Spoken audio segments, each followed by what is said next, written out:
Ladies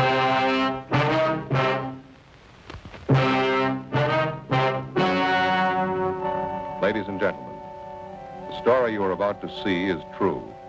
The names have been changed to protect the innocent.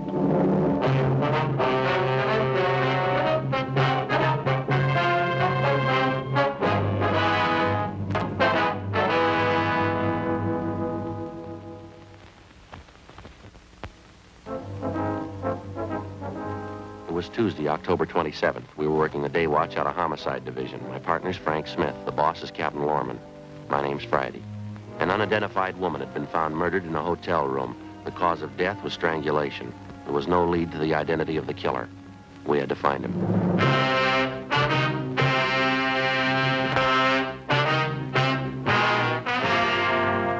Well, this is all of it.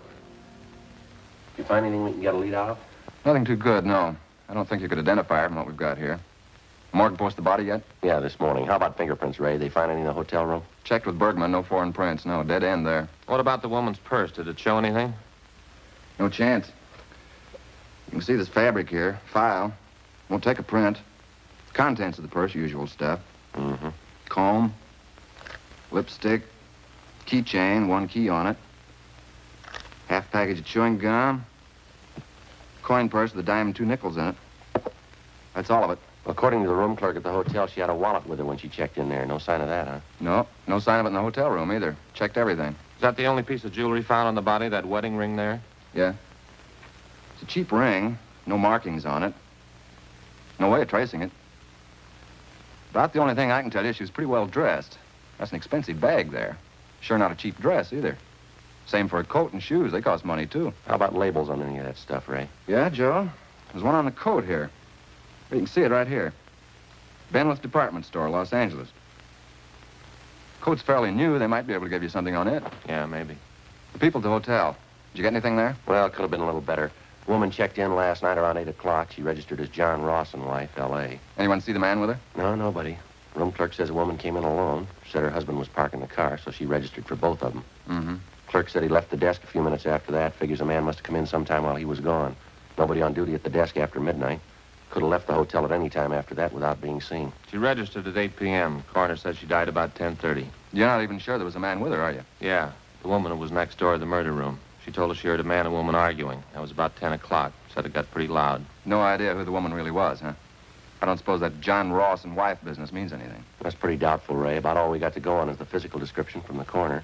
She was a small woman, 5'1", 91¼ pounds, brown hair, blue eyes, about 31 or 32 years old. We got her prints off to Washington. You got any ideas? Well, it might be a psycho killer. How do you figure? Well, the coroner's report listed strangulation as the cause of death. Yeah. Whoever did it made sure. Her neck was broken.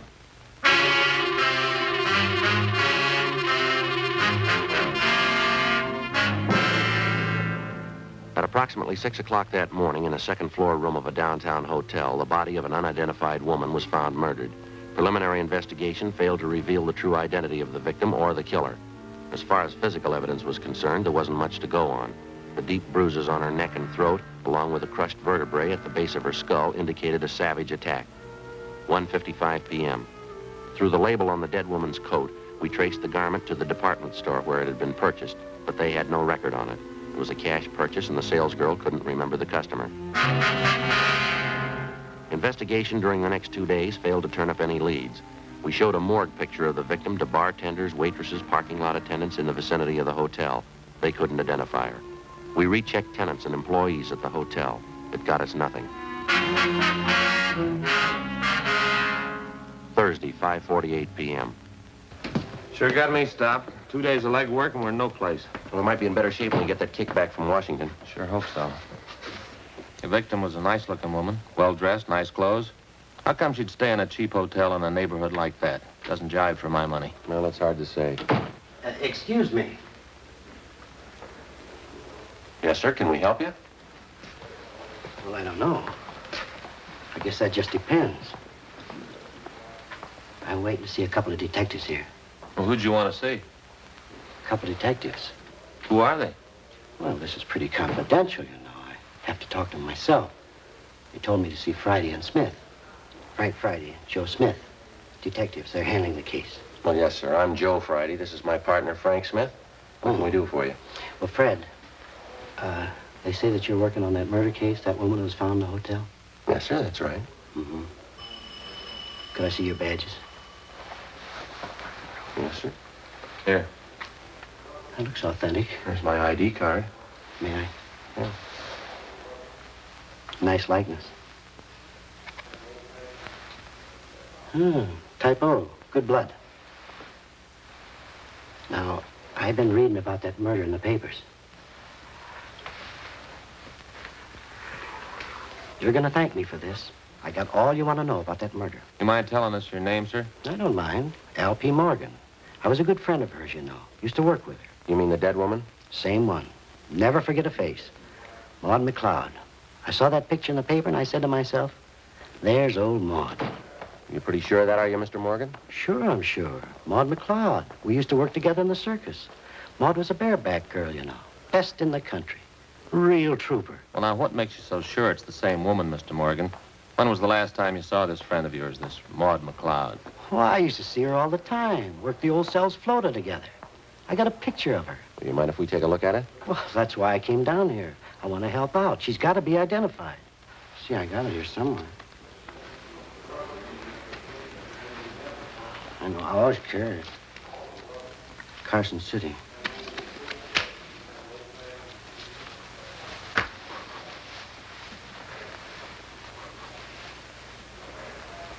I know, Oh, here it is.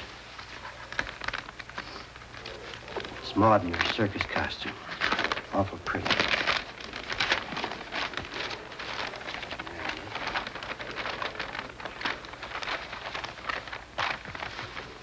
Take a look at that. That's Maud, ain't it? Well, I don't know, sir. This is a drawing. There doesn't seem to be much resemblance there. Is that right? I'm afraid you've made a mistake, Mr. Morgan. Thanks for your cooperation, anyway. Appreciate you coming in. I was sure it was Maud. I'll get him. Homicide Friday. Oh, yeah, Ed. Uh-huh. Is that right? What'd it say? Uh-huh. Okay, fine. Yeah, we'll pick it up. Thank you. Anything? Communications. They just got the kickback from Washington on the dead woman's fingerprints. Any luck? Yeah, they got her identified. Worked in an aircraft plant during the war. Her name's Doris Frazier. I can't help but think you fellas are missing the bet. I know that dead woman. Well, no, sir. She's already been identified, Mr. Morgan. We know who she is. Her name's Doris Frazier. That's so. Yes, sir, that's right. Well, what do you know about that? Old Maud. She went and changed her name.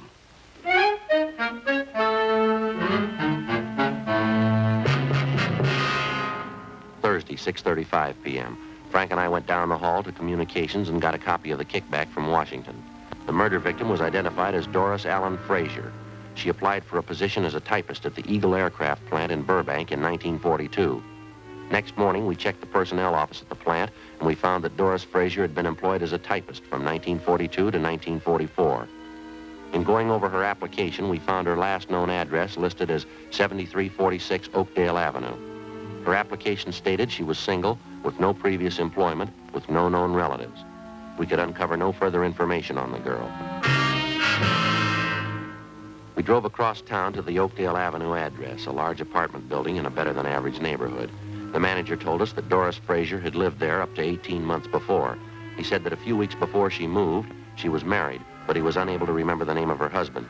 The manager also told us that the newly married couple apparently began having trouble from the day they were married.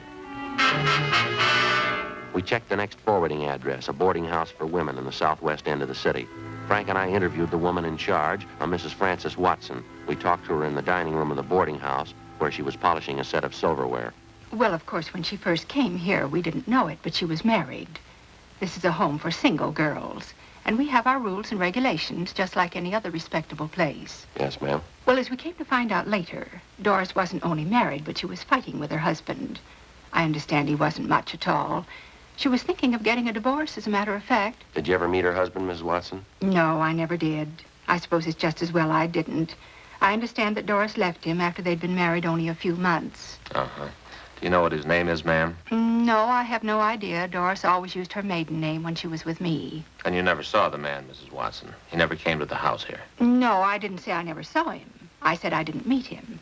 Yes, there was once when he came to the house to see Doris. Well, what was the occasion? Would you mind telling us about it? Well, it was most unpleasant, I can tell you that. Let me see now. Yes, Doris had been here about 6 months. Even by that time, I was beginning to see the real side of the girl. No character, officer. No character at all. It shows up every time. Yes, ma'am. Would you go on, please? Well, as I was saying, it was after about 6 months when this man brought Doris home late one night. About 1:45, I'd say. Upset the whole house. Well, how was that, ma'am? The two of them, this man and Doris, they stood right out in the hall there. They had a terrible quarrel. The language, it was dreadful. At the top of their lungs, too. My husband went out to quiet them down, but the man left before he had a chance to call him down. Upset the whole house. Mm-hmm. This man that the Fraser woman was arguing with, you sure it was her husband? Well, as sure as I can be. That's what Doris told me anyway, the day after. I called her in and told her I just couldn't tolerate behavior like that. It upset her quite a bit, I remember. She cried, said it wouldn't happen again. That's when she told me she was trying to get a divorce. Was that what the big argument was about, would you know? Yes, she said she wanted the divorce. Her husband didn't. He wanted her back with him. Certainly is sad the way some people mix up their lives. Yes, ma'am. By any chance, did you ever get a good look at this man, the husband, I mean? Well, he was tall and had dark hair. That's about all I remember. He was well dressed, too. I see. When Doris Fraser left here, Mrs. Watson, did she leave any forwarding address with you? No, she didn't. I haven't any idea where she moved. What kind of work was she doing while she was living here? Do you have any idea where she was employed? Yes, that was one of the references she gave me. Furniture company down on Venice Boulevard, if I remember correctly. I have the address in my record book. Certainly is unfortunate, the whole thing. Yes, ma'am, it is. I even tried to talk to her before she left. Sat her down and talked to her for a whole afternoon.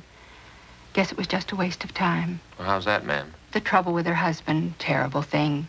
He seemed to treat her so badly. Two of them fighting all the time. I believe she was actually afraid of him. She told me he was very jealous. He drank, ran around. That's why I couldn't understand it. Couldn't understand what, ma'am? Doris, when she moved away from here. Yeah. She said she was going back with her husband.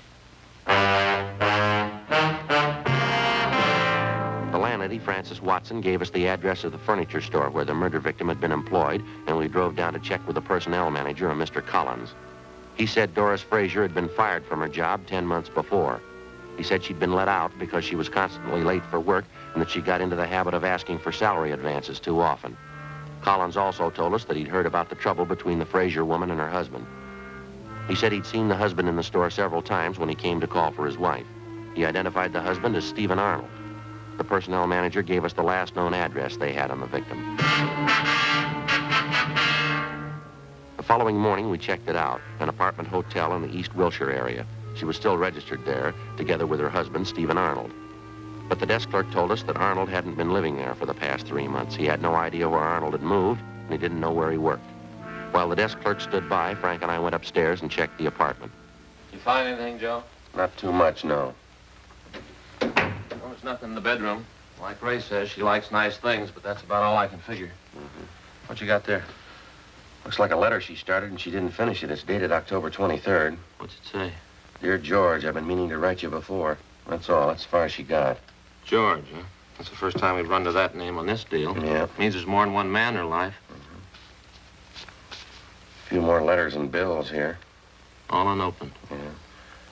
Ad from a woman's store. Another ad, telephone bill, postcard. Here's one postmarked Santa Monica. Check the name of that return. Yeah. Stephen Arnold.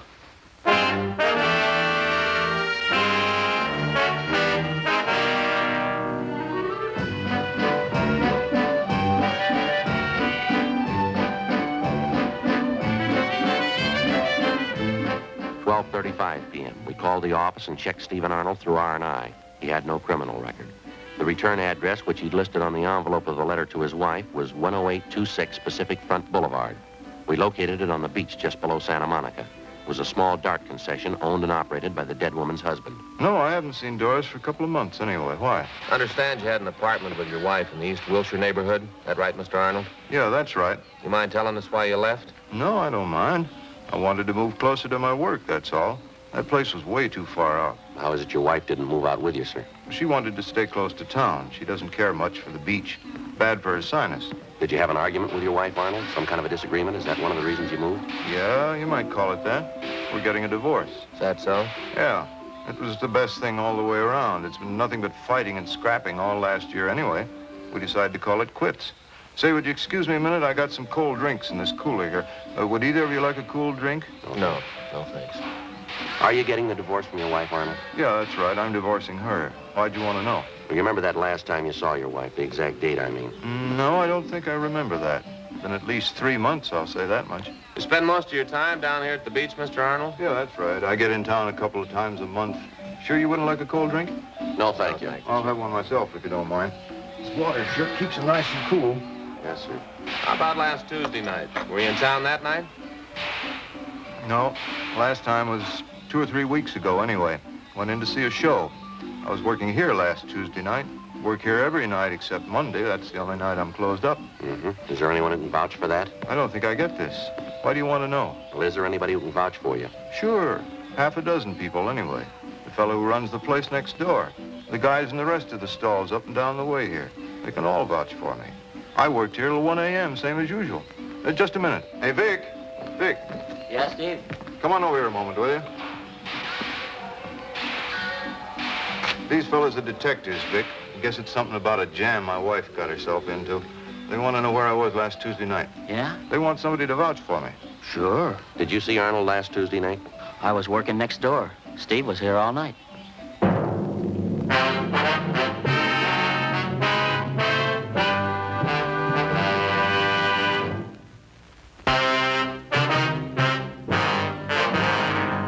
Saturday, October 31st, 2 p.m. Frank and I checked with a dozen different concession operators in the neighborhood of Stephen Arnold's place. They all corroborated the fact that on the night his wife had met her death in a downtown hotel, Arnold had been working at his stand until 1 a.m. Despite all the previous indications that he might have been responsible for the murder of his wife, we had to eliminate him as a possible suspect. 2:20 p.m. On the way back into town, we stopped by the apartment hotel where Doris Frazier was living at the time of her murder. After checking further with tenants and with the help in the building, we found out that the victim had been in the habit of eating most of her meals at restaurants in the immediate neighborhood. After some 2 hours and 6 restaurants later, we found a small coffee shop 4 blocks from the apartment building where one of the waitresses identified Doris Frazier's picture. Yeah, that's her, officer. Terrible picture, though. She looks so much older. About how often would you say Miss Frazier came in here, ma'am? Oh, 3 or 4 times a week, I'd say. The bus stop is right out there in the corner. She'd usually have breakfast and then grab the bus and go to work. Some nights coming home from work, she'd stop here for dinner.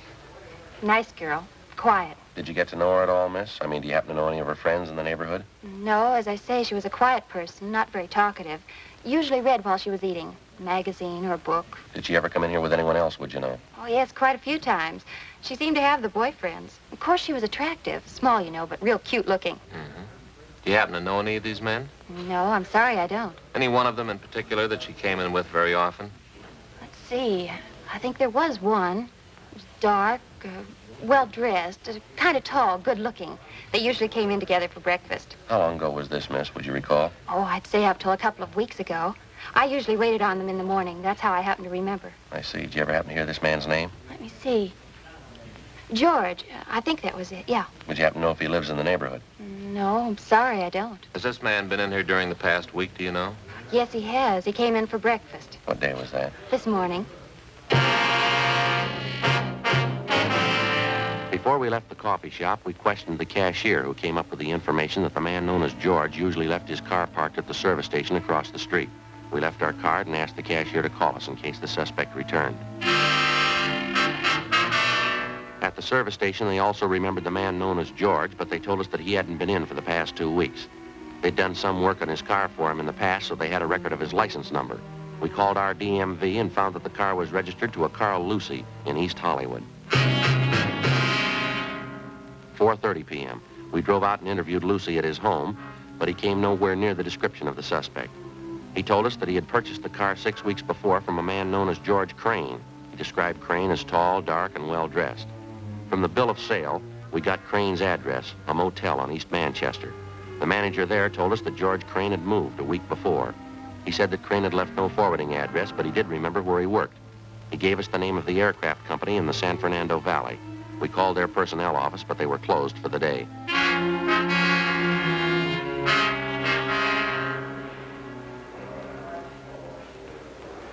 Description checks out all the way. You called the night office at the aircraft company, did you? Yeah, they couldn't tell us anything. Gave us the home number of the personnel manager. Well, he's got a record.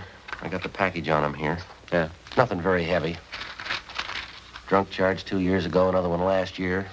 Disorderly conduct, resisting arrest. That's about all. I'll get it. Homicide, Friday. Who? How's that? Oh, yeah. Yes, sir. No, I'm afraid not. Well, we sure. Certainly. Yes, we are. Yes, sir. Thanks anyway. Right. Goodbye. Well, that does it. Who was it? You know that guy was in here the other day, that Al P. Morgan? Yeah, what do you want? He wanted to buy us a drink. He's celebrating. Huh? His old friend Maud. He just found her.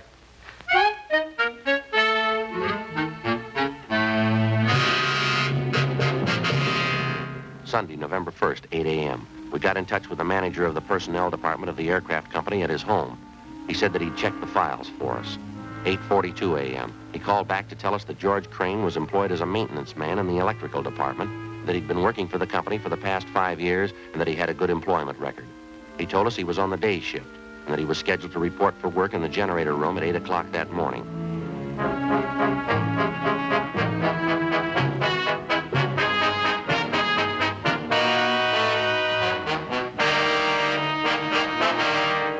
Frank and I got in the car and drove out to the valley where we located the murder suspect, George Crane, at work in the generator room of the aircraft factory. Do you know a Doris Fraser? Doris Fraser? No, I'm sorry, officers. I don't know anybody by that name. How about Doris Arnold? Do you know that name? Arnold? No, I'm afraid not. What's it all about? You own a car? Yeah. It's a dark sedan. Had it very long? A couple of weeks. Last one I had was giving me a lot of trouble. Did you trade it in? No, I sold it to a private party. Fell out in Hollywood. How about this picture? Know her? Well, it doesn't look like anybody I know. Am I supposed to? You should, yeah. I don't follow you. You spend any time around the East Wilshire District, Crane? East Wilshire? No, I've probably been over there a couple of times. Not lately, though. How about the coffee shop on the corner of Gramercy and Marengo? Ever been in there? Not that I remember, no. Well, a waitress in that coffee shop, and the cashier, too, say they got a pretty regular customer, and he fits your description exactly. You sure you never been in there? I'm not positive. I wouldn't swear I'd never been in the place. What's the difference, anyway? How about the service station across the street from the coffee shop? You ever park your car there? They ever do any work on it for you? Oh, say, I better know the place you're talking about. Yeah, I've been by there a few times, sure. It's a good station. Done a lot of good jobs on my car for me. Yeah, I remember it now. Then I guess you remember the coffee shop. Crane? Yeah, I think I do now. Right across the street from the station? Yeah, that's right. Well, what do you want to know about it? When's the last time you were in there, Crane? Well, to tell the truth, I couldn't be sure. We talked to a waitress in there yesterday. Said you were in that morning for breakfast. Do you remember that? She's way off her track on that one, I can tell you that. I wasn't near the place yesterday morning. The cashier remembers you, too. She says you were in. Now, how about it, Crane? Look, what difference does it make? What's this thing all about anyway? You want to take another look at that picture? I told you once, I don't know the woman. I never saw her before in my life. Why don't you give it some thought? Huh? You remembered East Wilshire, you remembered the service station, you finally remembered the coffee shop. Maybe you can remember her, too, huh? I don't know her. I never saw her in my life. The waitress in the place says you were in there quite a few times with the woman. Usually came in for breakfast. And you stopped going there about 2 weeks ago. I don't know her. What's the matter, Crane? You figure you got something to hide? I don't know what you're talking about. I don't know her. What do you figure she's got to do with me anyway? We checked her apartment, mister. We found a letter she was writing to you. You ready to tell us? Well, what's a letter? That doesn't mean anything. Can't prove anything by a letter. What are you thinking anyway? We think you're lying, Crane. We think you got a reason for it. Now, what do you say? Doesn't prove anything. Maybe I knew her. It doesn't mean anything at all. We think it does. Yeah? We think you killed her.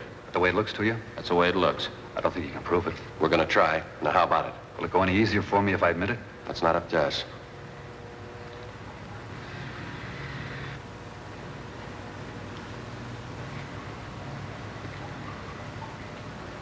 I don't know why I did it. What am I going to give for a reason? I wouldn't know, Crane. I don't know why I killed her. Sounds funny, doesn't it? No reason at all. I just killed her. What am I going to tell him? If I don't have a reason, how can I ask him to let me off easy? How can I ask him? I don't know, but they'll have an answer.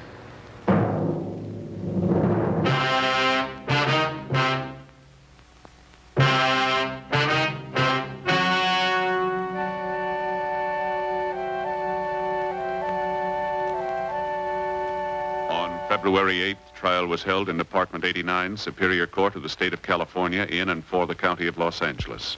In a moment, the results of that trial.